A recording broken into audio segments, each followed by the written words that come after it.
except where them hands, where them holes, where them throws, you know what I'm saying? Cecil.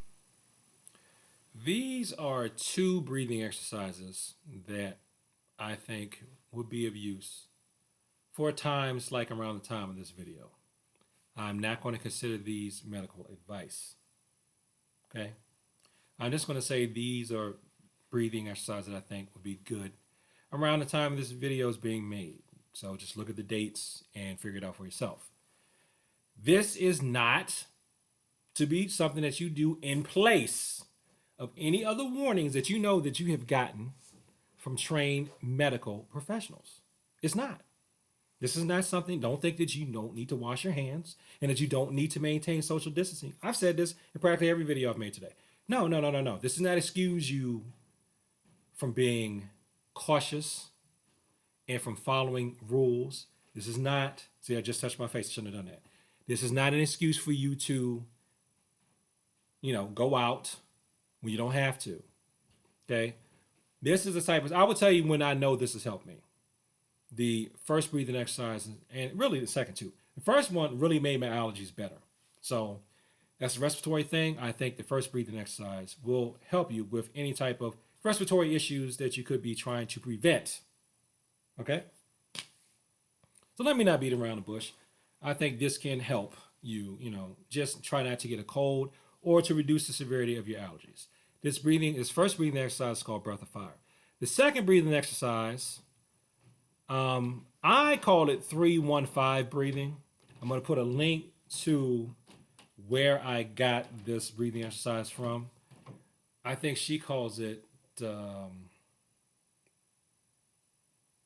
she doesn't call it diaphragmatic breathing, even though it is a type of diaphragmatic breathing.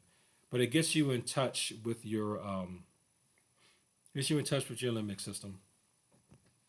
And this type of breathing, I'm calling it 3-1-5 breathing because I know it's a yoga breathing technique, and that's the ratio of breath that you're going to do. So for the second one, you breathe in for a count of 3, you hold your breath for a count of 1, and you breathe out for a count of 5. I'm looking down right now because I'm trying to find the breathing, trying to find the episode where she gives you this particular breathing exercise. Okay. She just calls it grounding. But I'll put a link to it below. So let's get to it. The first breathing exercise, breath of fire, is one I learned when I was taking yoga back in the day. Okay? You basically, it sounds obnoxious.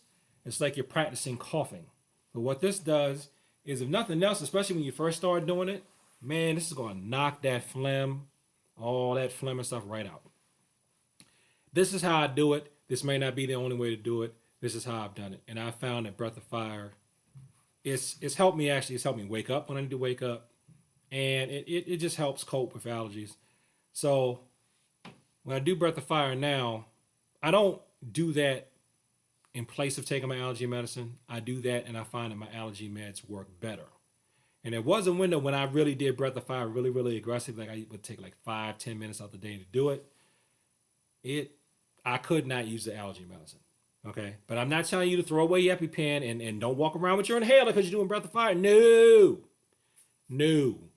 This is in addition to everything else. Okay. So let me make that clear again. So you can do your breath of fire. I do it from the deep of the chest, from the back of the throat, one nostril, other nostril, both nostrils. So let's just do it from the deep part of the breath first, part of the chest first. That's like this.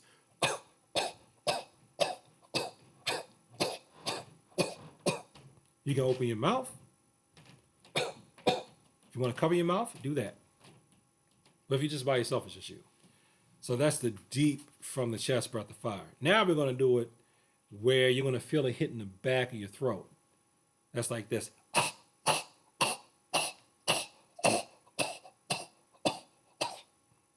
That's like hawk spitting breath of fire. I guess that's what you would call it. I don't know what you would call it, but that's another way to do it.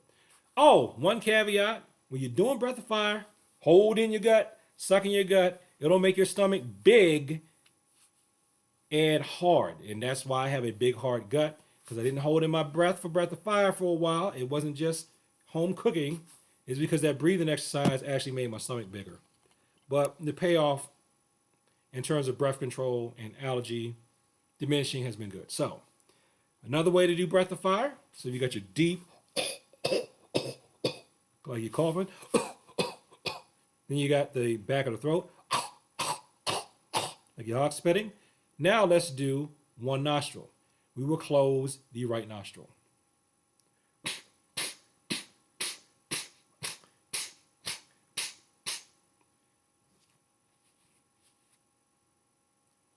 I always have to wipe my nose after I do that because I have allergies. So that is your right nostril. Now let's close the left nostril.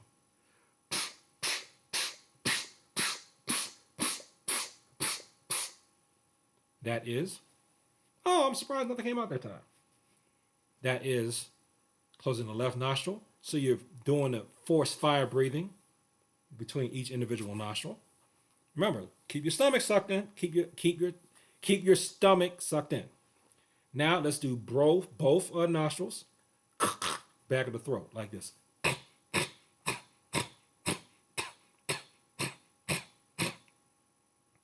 And that's it. You can do it for as little or as much as you want. I would recommend you run it by your doctor to make sure that, this isn't bad for you. Ask your doctor, tell your doctor what you're doing. At most, they will probably say it's useless, which is fine. But make sure they're not telling you it's harmful for you. Okay? So just ask.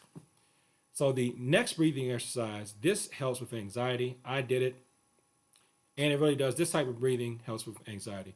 The breathing exercise I prefer to do is the one that Kathy Rowley, who's the lady who taught me yoga when I worked at BNA, was 4 seasons breathing, where you breathe in for a count of 4, you hold your breath for a count of 4, you breathe out for a count of 4, and you don't breathe for a count of 4. I'm not going to do that. I'm going to do this 3-1-5 breathing. My preferred one is 4 seasons because that helps me feel balanced. But this one works too. Now, the way she tells you to do it, I'm not going to do it here, is to lay down on your back, have one hand on your chest, other hand on your stomach. I mean, you're breathing. Can't see it here, so I'll lean back. So like it's this. When you're breathing, whenever you breathe in, your hand rises up on your stomach. But doing this, it does. I feel already like when I'm just doing this, I do feel like I'm just loving myself and I'm hugging myself. I know it sounds goofy, but it really does help you feel relaxed. Okay, so the way she does it, keep in mind, she wants you to lay flat on your back and do that. And I do think that's the best bang for your buck. Me, I just personally have a preference of doing my breathing exercises. I like to do them while I'm sitting up, and I like to do them while I'm walking, because that helps me keep the count. So I know, maybe I'm just more kinesthetic. You hear this snapping? Helps me with the ratio. Okay, I do it mentally, so I just count inside of my head. We're going to do it out loud. We're going to breathe in for 3, hold our breath for 1, and then breathe out for 5. We're going to do that a couple of times and then breathe normally. So here we go. Ready, set, go. Breathe in for 3.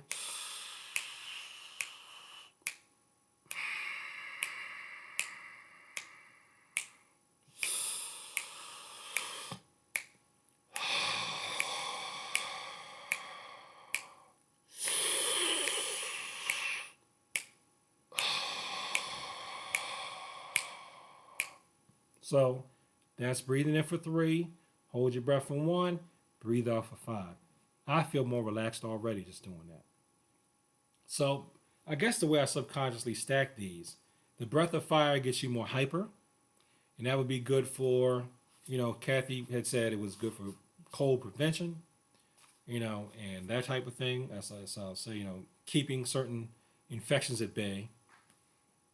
It helps with that. And I do know, I can testify, it helped my allergies. And sometimes during this whole pandemic thing, when I'm coming in from outside, I'll do it after I've washed my hands and everything else. Okay. So, but it makes you more hyper, so that wakes you up. And this 3-1-5 breathing helps to calm you down. And since this is a martial arts themed channel, the more breath control things that you practice, you will find that you start doing them when you're practicing your forms and when you're sparring.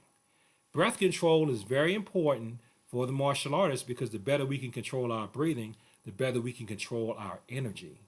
when we are defending ourselves. The better that we can control our breathing, the better that we can control our emotions when we are resolving conflicts. The better we can control our breathing, especially with something like the 3-1-5 breathing, that's what I'm going to call it.